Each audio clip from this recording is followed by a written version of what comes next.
Filipenses, capítulo 2, versículos 14 ao 18.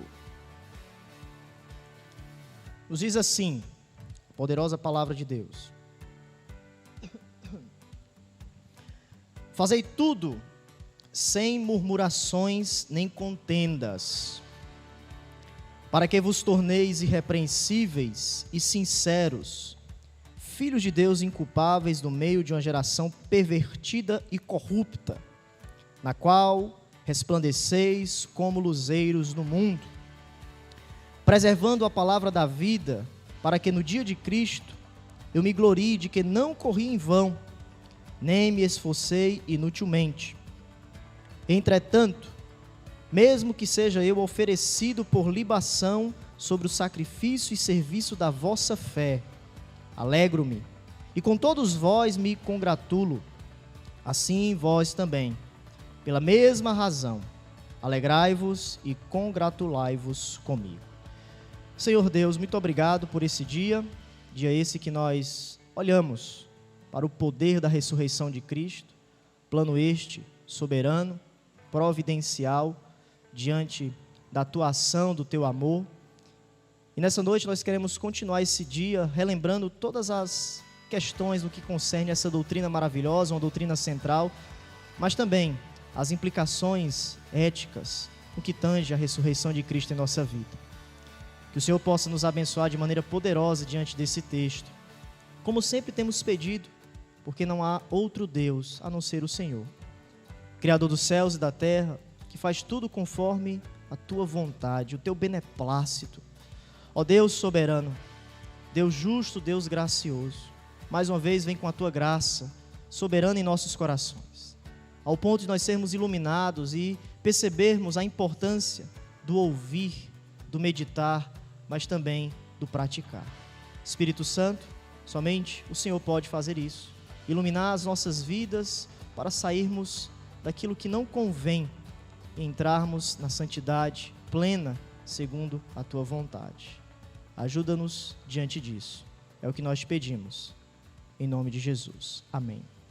Meus irmãos, nós até aqui vimos na pregação, em outros momentos que temos meditado, que Paulo passa a tratar da discórdia e competição que havia tomado conta daquela igreja. No capítulo 2, os versículos 2 ao 3, nós temos isso de maneira mais efetiva.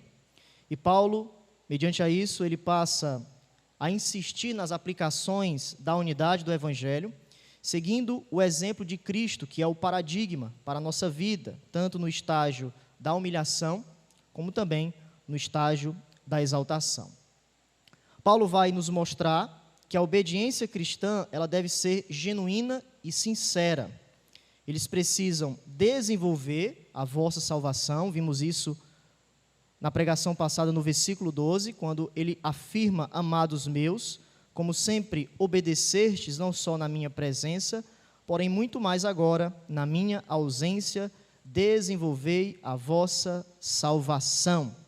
Percebemos que essa aplicação, ou esse desenvolvimento, ele não se aplica somente a nós, indivíduos, de maneira individual com Jesus, mas Paulo aqui, em primeiro lugar, tem o intuito de saúde do corpo de Cristo, ou seja, os membros devem trabalhar arduamente para manter a unidade. Isso também faz parte do desenvolvimento da nossa salvação, seguindo o exemplo de Cristo, que colocou o interesse da criação de Deus em primeiro lugar, para que possamos ou pudemos receber essa tão grandiosa salvação. Diante disso, Paulo nos informa, nesta obediência, que nós precisamos receber a força capacitadora de Deus. Nós não estamos sozinhos, não estamos entregues às nossas próprias forças, às nossas próprias dúvidas, mas, mediante a nossa peregrinação, nós temos o poder de Deus, o querer e o efetuar do Senhor em nossa vida, para entrarmos nessa salvação que começou na regeneração e ela está sendo desenvolvida, amadurecida ao decorrer do tempo, para que possamos peregrinar de maneira saudável, segura, diante da ação do Senhor. E aqui chegamos nos versículos 14 ao 18.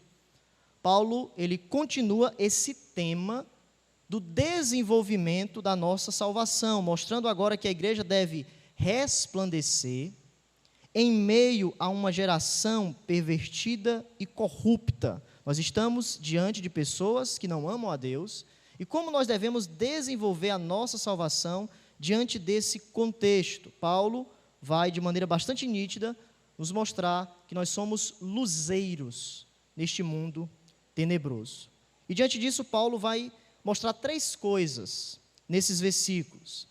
Em primeiro lugar, versículo 14, devemos recusar a murmuração e a contenda. É a primeira característica que Paulo coloca nessa caminhada dos filipenses no desenvolvimento da salvação deles, ou seja, precisamos em nossa peregrinação termos um coração pacífico.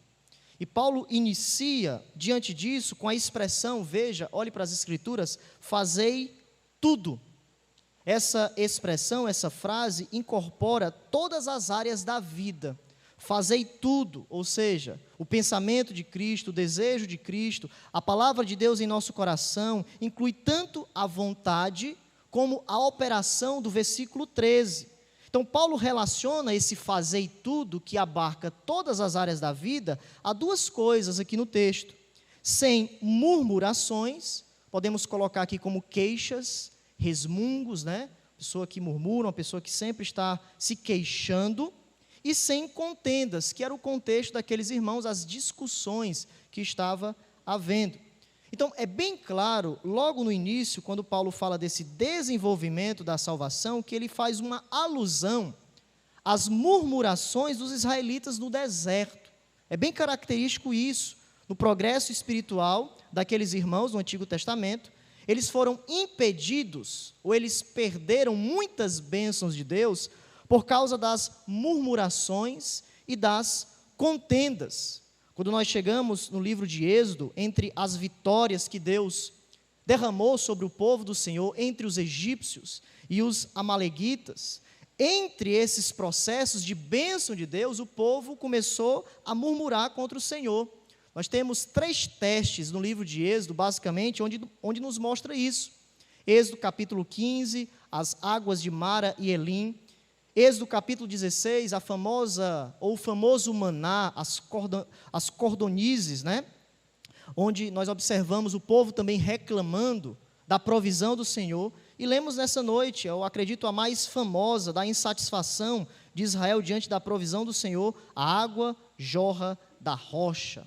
O Senhor responde à crise com incrível paciência, com longanimidade, com compaixão. E diante disso, o Senhor usa essas crises, a desobediência do povo de Deus, para demonstrar quem Ele é. A sua bondade, a sua longanimidade, os seus atributos, também a sua ira. Quando Deus se ira diante do povo, e Moisés, em certo momento, precisa interceder por Deus, para que Deus possa apaziguar a situação. Então nós temos esse contexto desde o Antigo Testamento, o povo de Deus descontente. O povo de Deus, em momentos onde Deus tem abençoado, entra em um processo de murmuração, um processo de contenda uns com os outros. E no progresso do Novo Testamento, esse exemplo negativo foi frequentemente usado pelos autores para nós percebermos a importância de nós nos livrarmos desse tipo de pecado, da murmuração e da contenda. 1 Coríntios capítulo 10, os versículos 10 ao 12 nos afirma: nem murmureis, como alguns deles murmuraram. Está falando do povo de Israel, e foram destruídos pelo exterminador. Estas coisas lhes sobrevieram como exemplos, tipos. Ou seja, precisamos olhar para esses exemplos e termos o cuidado de não cometermos os mesmos erros. Foram escritos para advertência nossa, de nós outros, sobre que os fins dos séculos têm chegado. Os últimos dias começaram com Jesus. E o apóstolo Paulo, ele tem esse entendimento: olhem para o passado, olhem para os irmãos na fé e percebam os seus erros. Tudo isso foi escrito para advertência nossa. Aquele que está em pé, veja que não caia. No entanto, quando nós chegamos em Filipenses, a diferença aqui é que não há evidências de que eles estivessem murmurando contra Deus de maneira direta. Quando nós lemos Filipenses, provavelmente essa frase ou essa exortação, sem murmuração e sem contendas, era uns com os outros. A igreja estava em desunião. O ponto era o relacionamento uns com os outros. Porém, Paulo, quando utiliza esse exemplo do povo de Israel, ele está dizendo que essas disputas na comunidade equivalem às murmurações contra Deus. Por quê? Porque tudo que é feito contra o povo de Deus é, na verdade, contra Deus. Paulo, por exemplo, estava perseguindo o povo de Deus. Jesus chegou para ele: Saulo, Saulo, por que tu me persegues? Então nós vemos essa relação, tanto também na época de Êxodo, onde em muitos momentos o povo de Deus estava murmurando contra Moisés, o líder que Deus tinha colocado. E ao mesmo tempo Deus acende a sua ira nessa reclamação contra o seu líder, mas ao mesmo tempo contra o próprio Deus. E era isso que estava acontecendo em Filipenses. Murmurações, queixas, uns com os outros de maneira direta. E indiretamente, Deus estava sendo colocado, porque o povo de Deus, o corpo é de Cristo, e Cristo é o cabeça. Quando murmuramos ou contendemos, estamos perfurando o corpo e também estamos colocando, de certa maneira, a autoridade de Cristo em xeque. Ou seja, quando nós entramos em um processo de queixa, de murmuração, Paulo vai nos dizer, dentro do corpo de Cristo, que nós estamos fracassando em nosso relacionamento com Deus. E o testemunho da igreja está sendo comprometido. Portanto, os cristãos devem estar preparados. Em primeiro lugar, Paulo vai nos informar, trabalharem juntos, sem murmurações, sem contendas. É por isso que nos versículos 15 e 16, Paulo explica a razão do porquê devemos evitar essas queixas, essas contendas. E Paulo coloca outra questão aqui. O mundo, uma geração pervertida e corrupta. Ou seja, ele diz que murmurar e contender, é o ponto dele, vai prejudicar o poder do nosso testemunho perante as pessoas. Ide por todo mundo e pregai o evangelho. Mas nós devemos entender que esse ide deve ter uma roupagem de testemunho de poder. Não adianta simplesmente pregarmos e não vivermos o evangelho.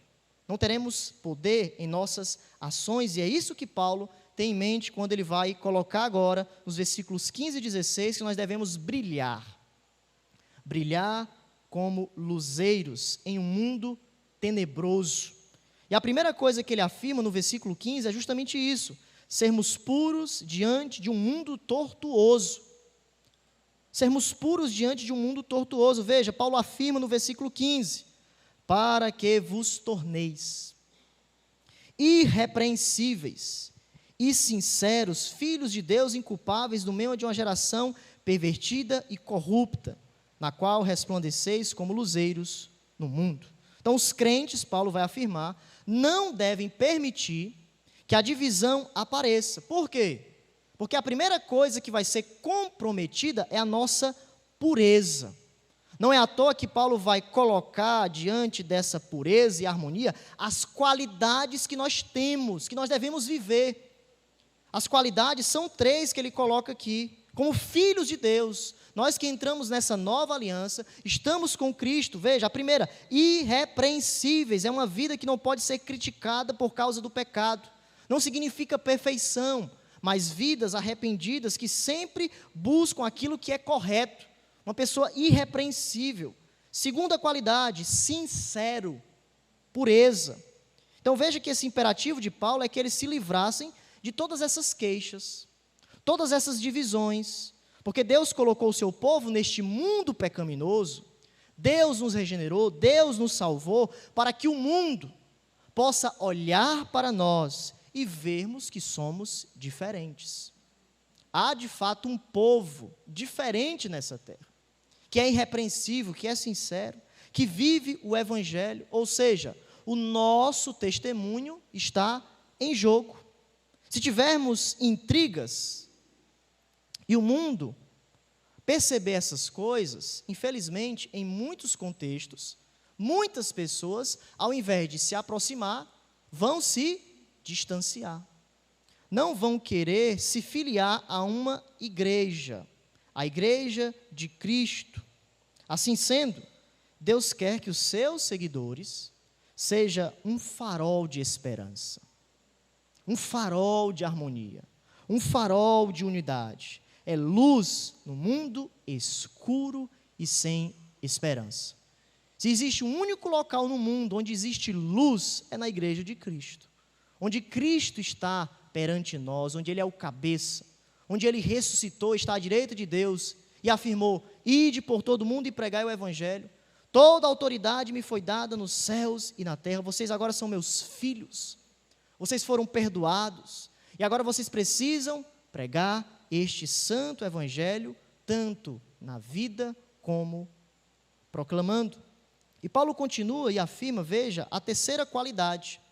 Filhos de Deus, o texto continua, inculpáveis. Inculpáveis. Essa expressão inculpável significa acima de reprovação. Ou seja, aqueles que, através da conversão, foram feitos uma nova criação, uma nova humanidade, são membros da família, agora nós temos um novo Senhor. Abba, Pai, o Espírito testifica em nosso coração que somos filhos de Deus.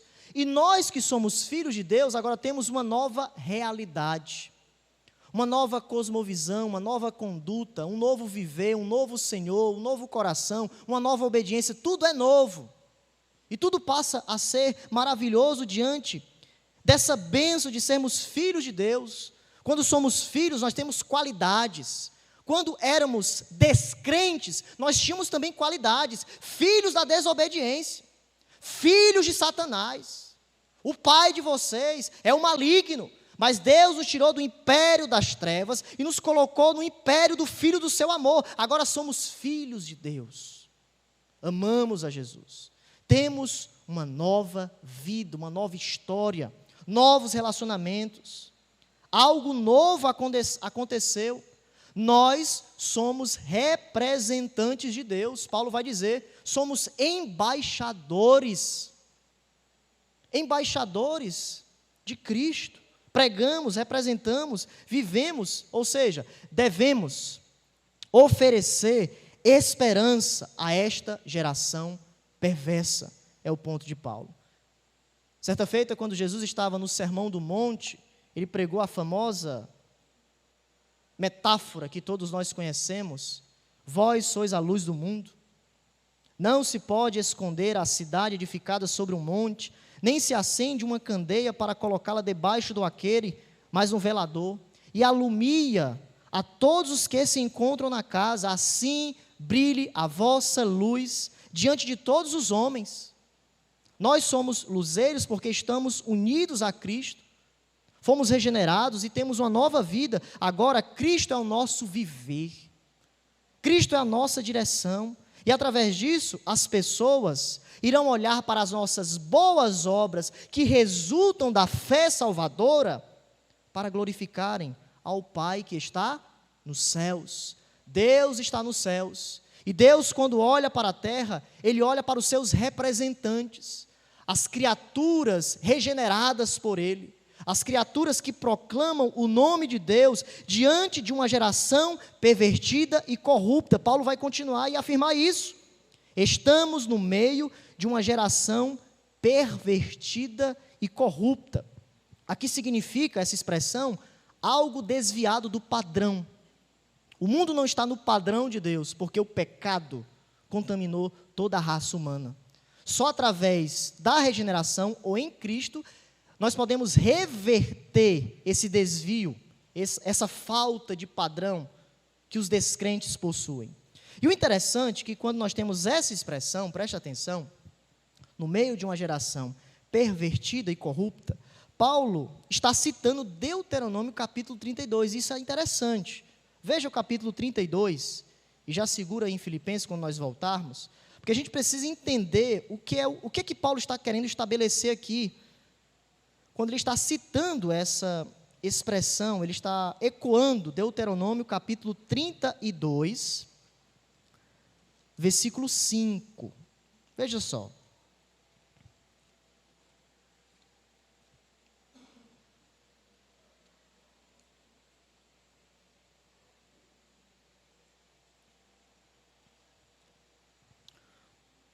O capítulo 32 é o famoso Cântico de Moisés. Se os irmãos se atentarem nesse Cântico de Moisés, há um contraste. O contraste aqui é a corrupção do povo de Deus, o povo de Israel. O contraste que Moisés vai estabelecer nesse cântico é que Deus é estável como uma rocha. Veja o versículo 4 de Deuteronômio. Depois os irmãos podem ler esse cântico de maneira mais atenta. Eis a rocha, suas obras são perfeitas, porque todos os seus caminhos são juízo. Deus é fidelidade, e não há nele injustiça. É justo e reto. Observe o versículo 5. Procederam corruptamente contra ele. Já não são seus filhos. Ele está falando do povo de Israel. O povo foi infiel. É geração perversa e corrupta e deformada. Então é interessante que Paulo, diante desse contexto, ele pega Deuteronômio, olhando para a infidelidade do povo de Israel, nesse contexto, e ele aplica isso para o mundo, ou seja, o mundo é uma geração pervertida e corrupta. Estamos sem saída. Mas Paulo vai dizer que a igreja agora, a igreja é a prerrogativa nesse contexto, nesse momento, na nova aliança, de anunciar a luz para os gentios. Isso é muito interessante. A igreja que é composta por judeus e gentios crentes, agora, Romanos 9 a 11 vai dizer que Deus colocou ciúme no povo de Israel, para que os gentios pudessem serem salvos, para que no grande dia esse ciúme possa abarcar a salvação de Israel. Mas nesse momento agora, Paulo entende isso, é o novo foco de Deus. Só há uma esperança neste mundo, até para o Israel incrédulo, é olhar para a igreja. É olhar para a luz, para aqueles que vivem, que foram salvos por ele, judeus e gentios. Efésios capítulo 2, um só homem. Nós que éramos estranhos às alianças, agora fazemos parte pela graça de Deus. A igreja de Jesus. Deus colocou a igreja no meio deste mundo doente pelo pecado, para que a sua verdade possa ser vista. Paulo vai continuar, se os irmãos voltarem para o texto, na qual resplandeceis como luzeiros do mundo. É uma metáfora ao caráter espiritual. Então, meus irmãos, Paulo, diante dessa alusão, citação de Deuteronômio, ele vai afirmar que os crentes agora devem brilhar intensamente. Devemos brilhar ao ponto de as pessoas do mundo ficarem hipnotizadas. Olharem para as nossas obras, olharem para o nosso novo viver de maneira redentiva, o nosso testemunho. Deixarmos de lado as coisas mesquinhas, sermos portadores da luz de Cristo, para que possamos irradiar, encher a terra com a beleza de Deus. Paulo tem um desafio muito sério para nós, um desafio de que essa unidade chegue ao ponto de ter essa beleza da glória de Deus. O nosso testemunho é de suma importância. Como você se comporta, como você fala, pensa, como você se veste. Tudo isso testemunha quem você é. Testemunha o seu coração. Testemunha para as outras pessoas, tanto aqui como fora, se você está sendo luzeiro, ou se você está perdendo a luz. Porque nós sabemos que perder a luz no sentido de não termos influência é estarmos distantes de Jesus. Eu sou a luz do mundo. Quem está comigo não anda em trevas. Quanto mais perto de Jesus, amando a Jesus, seguindo os seus passos, mais luz nós teremos. E com a igreja reunida como o povo de Deus, aí a luz será gigantesca. Gigantesca. Então o objetivo aqui é nós percebermos, meus irmãos, esse brilhar. Brilhar em um mundo tenebroso. Você foi colocado nessa noite não apenas para sentar e ouvir a palavra de Deus, mas ouvir e sair daqui brilhando. Pastor, brilhando?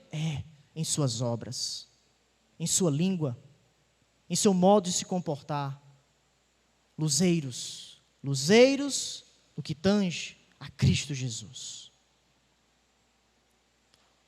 Segunda coisa, diante desse brilhar, mantendo firme o Evangelho.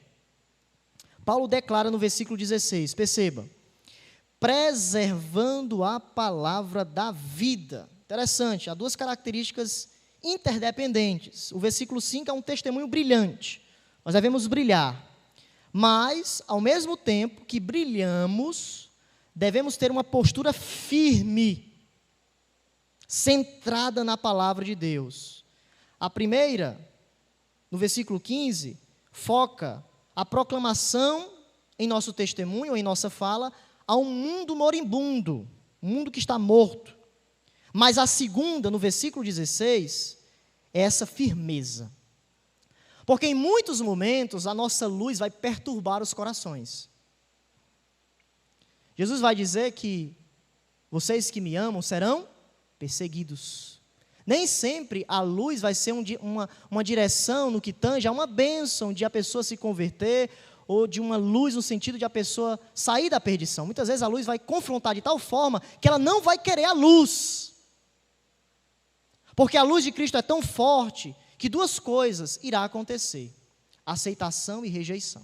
Não tem outra saída. O próprio texto de Filipenses vai dizer que muitos irão se dobrar, mas não em submissão.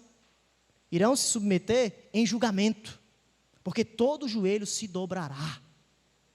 A grande luz dos céus e da terra, a luz de que ele foi ressuscitado e está à direita de Deus. Então o objetivo do primeiro é a vida. O do segundo, do versículo 16, é a verdade da palavra. A nossa postura corajosa. Enquanto nós estamos testificando da luz, não devemos muitas vezes atrofiarmos, mas avançarmos, sermos corajosos. Por quê? Porque nós estamos baseados na verdade de Deus. Essa palavra preservando significa fidelidade. A fidelidade na palavra da vida. O que é a palavra da vida? O Evangelho. Devemos estarmos firmes no Evangelho, porque a nossa realidade foi marcada por essa palavra da vida, ou seja, morte e ressurreição.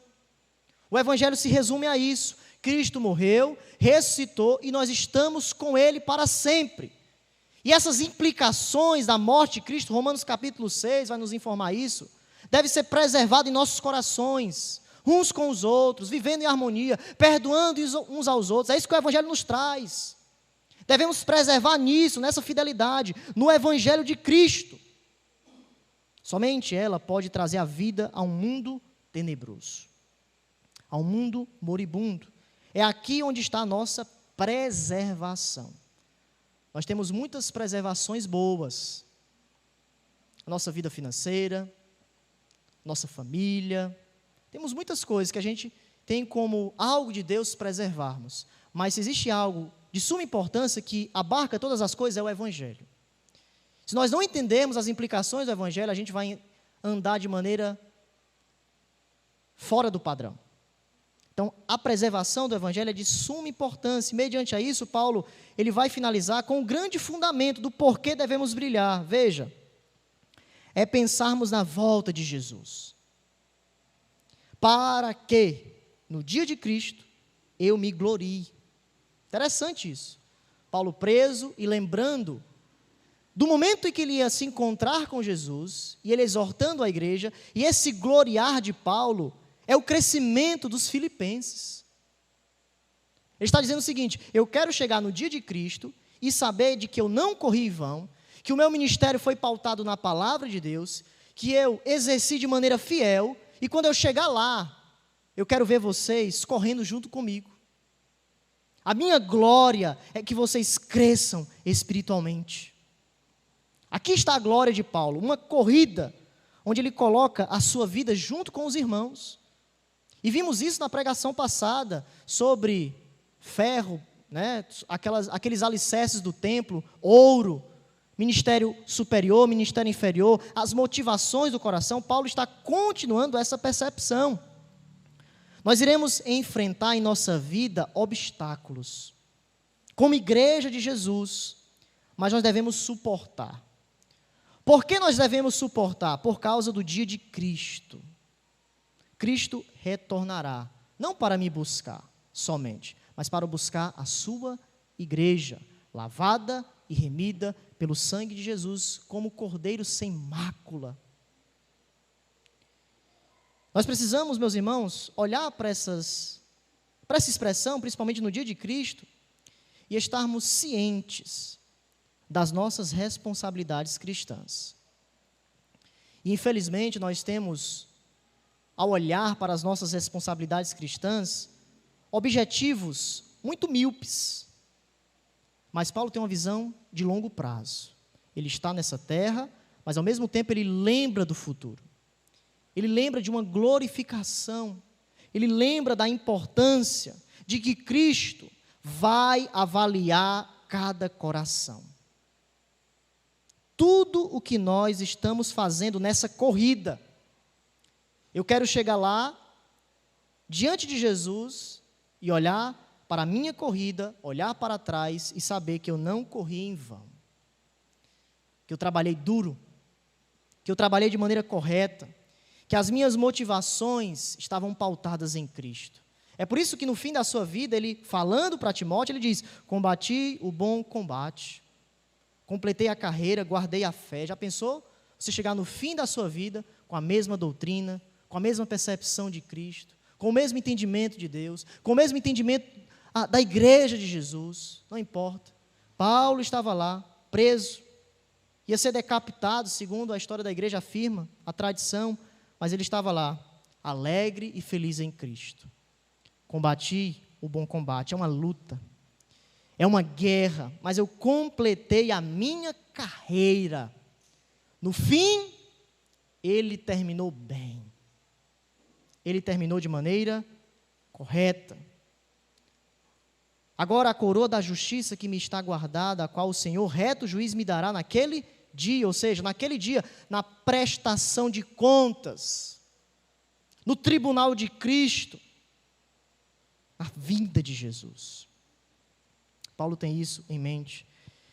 Então, meus irmãos, o nosso objetivo maior não é a popularidade dessa vida, mas sermos fiéis a Jesus, fiéis ao nosso Deus.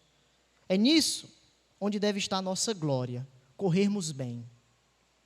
Nessa noite, amarmos bem, estender a mão de maneira correta, termos um ministério que de fato possa gloriar Cristo Jesus em nossos relacionamentos, não corrermos em vão.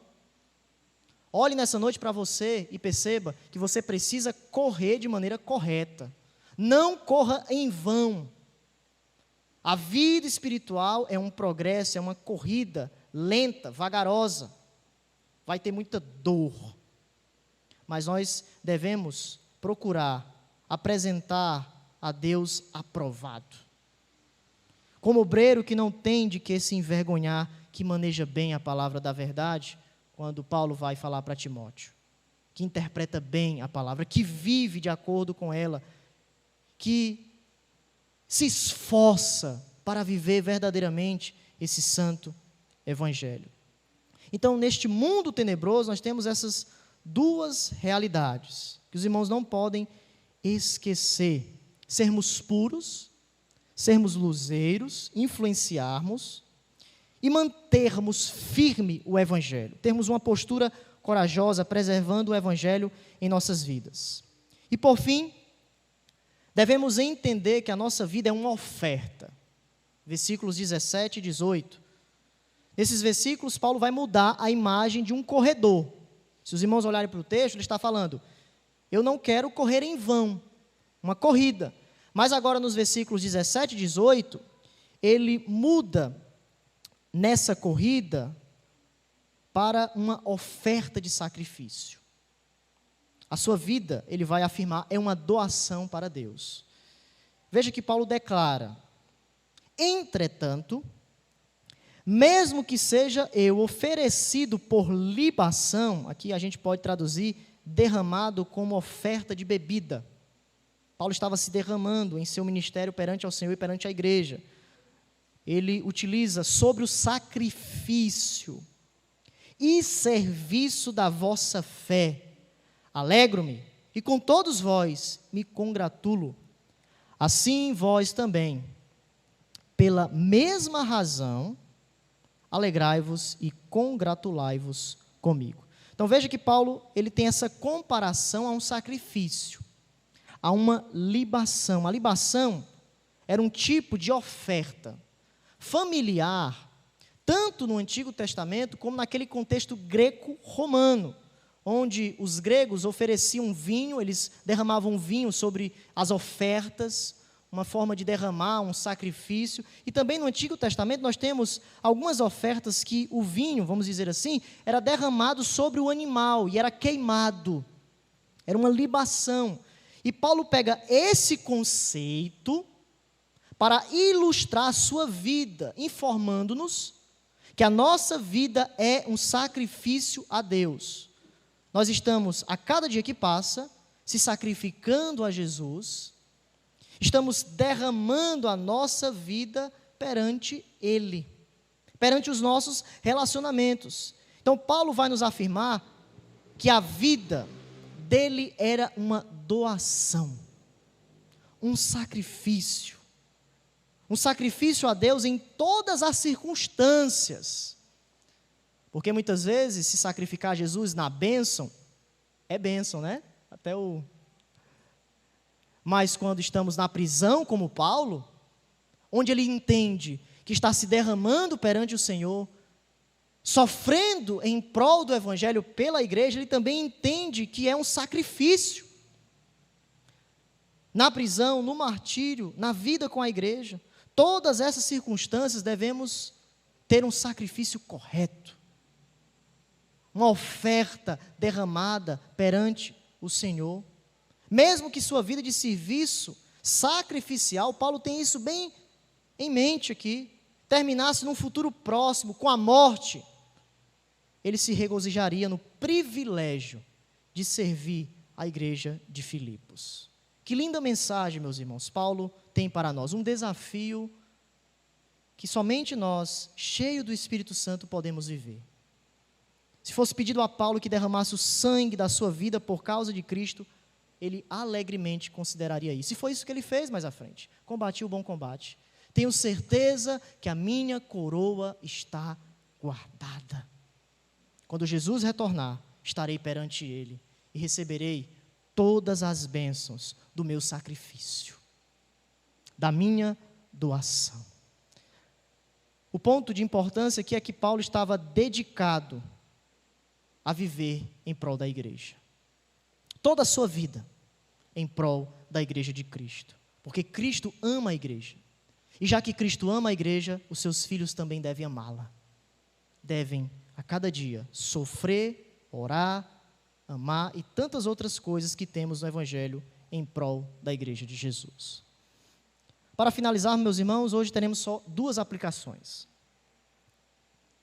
A primeira aplicação, diante de todos esses versículos, que nós podemos aprender. Cuidado com a tentação da murmuração.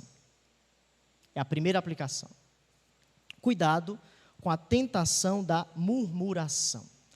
Quando nós lemos esses versículos, parece que o versículo 14 está um pouco descontextualizado. Ele está falando de exaltação, ele ele falou de humilhação, depois ele fala sobre obediência, e depois, não murmureis nem contendeis.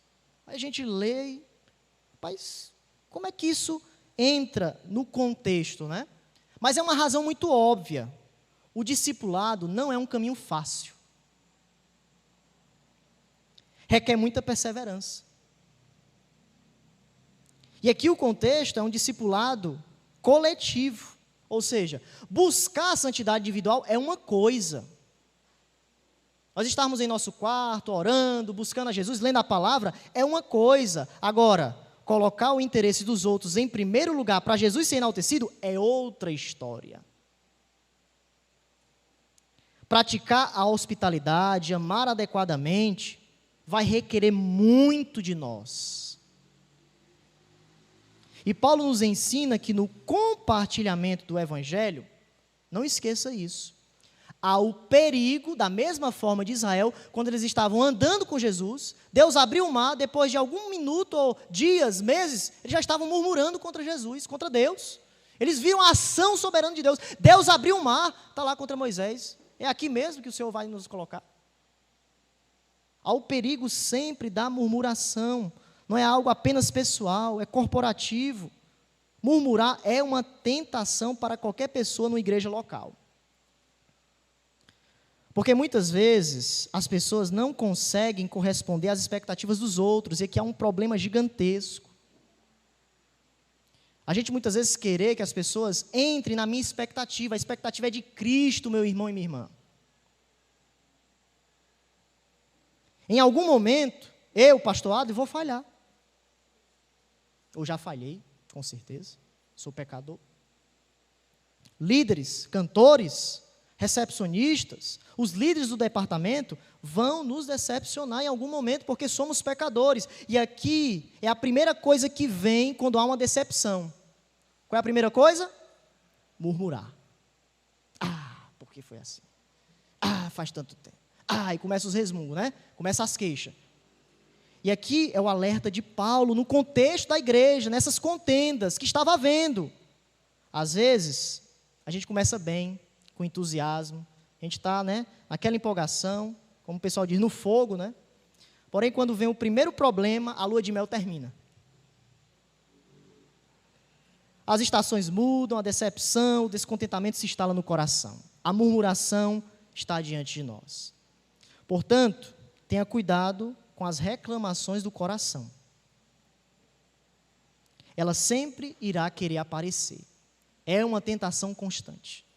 A igreja local é essa linha tênue de nós estarmos contentes no que o Senhor tem feito em nossas vidas e labutarmos no Evangelho para conquistarmos ainda mais aquilo que Ele quer para as nossas vidas.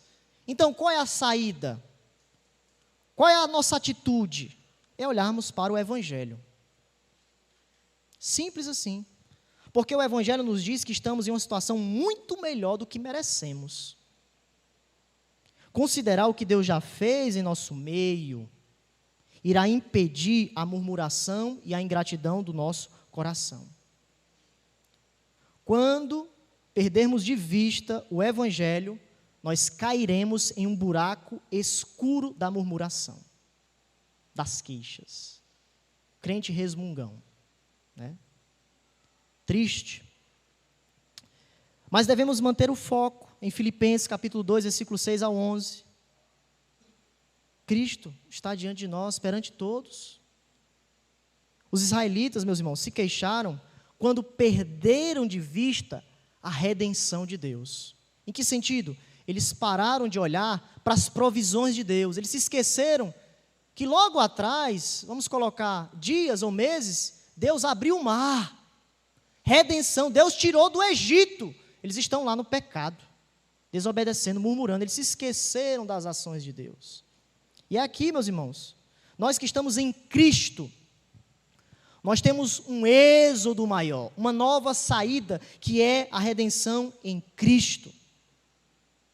Quando a murmuração quiser se instalar no coração, olhe para si, olhe para todas as questões, faça uma análise correta das coisas, olhe para Jesus, o que é que Jesus quer de mim, qual é o desenvolvimento nesse contexto, aí as coisas podem melhorar mais e mais.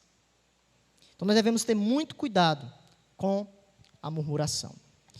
Segunda aplicação, o foco do crescimento da igreja deve ser a nossa alegria. O foco do crescimento da igreja deve ser a nossa alegria. Veja o quanto Paulo ama essa igreja, porque o foco principal está na fidelidade, na fecundidade dessa igreja, nos frutos. O seu sofrimento é importante, mas Paulo, desde o capítulo 1, vai colocar algo secundário, os seus sofrimentos, contribui para o evangelho, a primeira coisa é o evangelho. Então nós precisamos entender que viver a vida na igreja local, precisamos ser realistas, vai trazer sofrimento. Aqui não é mar de rosas. Somos pecadores, regenerados, glórias a Deus por isso, mas viver na igreja local vai requerer muito de nós. E Paulo está feliz em derramar o seu sangue, sua vida, seu labor em prol da igreja. Meus irmãos, igreja é sacrifício. Igreja é sacrifício. Sacrifício de tempo. Os irmãos se prepararam a tarde toda para estar aqui. É um sacrifício que nós preparamos a nossa mente, o nosso coração, para estarmos aqui adorando ao Senhor. É o sacrifício da oração. É o sacrifício das reuniões na semana. Quantas reuniões nós temos, né? É por isso que eu digo que é um quebra-cabeça santo.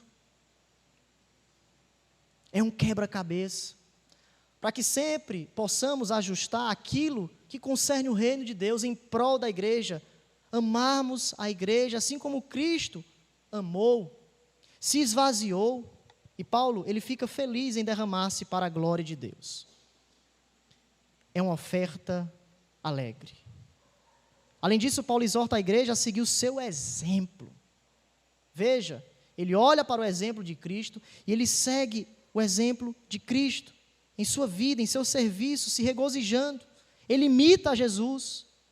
Paulo dá à igreja e a nós uma imagem incrível de alegria em tempos difíceis. Como ele pode se alegrar? Jesus é o Senhor das nossas vidas. Jesus morreu pela igreja. E Jesus lhe colocou aqui, no corpo de Cristo. No corpo do Senhor. Vale a pena viver para Jesus. Vale a pena amarmos a igreja de Cristo. Essa era a maior alegria de Paulo. A minha alegria estará completa quando vocês viverem de maneira correta o santo evangelho. Quando vocês pararem as murmurações, as queixas, as contendas e colocarem o testemunho de Cristo em seus corações, a recompensa de Paulo era ver as almas salvas em Cristo, vivendo o santo evangelho. Paulo queria olhar para trás em seu ministério e ver que todos os seus esforços havia valido a pena. O coração de Paulo estava enraizado em Jesus. E a mesma coisa que nós devemos fazer nessa noite. Enraizados em sabermos que devemos viver de maneira correta, segundo esse santo evangelho, obedecendo, amadurecendo essa salvação que foi conquistada na cruz, sendo luzeiros neste mundo tenebroso, nessa geração pervertida e corrupta, e esperarmos o dia de Cristo, o dia da nossa redenção completa, que prestaremos contas e receberemos os nossos galardões, e estaremos com Cristo para toda a eternidade, cantando para sempre diante dos seus pés. Que Deus nos ajude diante dessa realidade para todo sempre. Amém?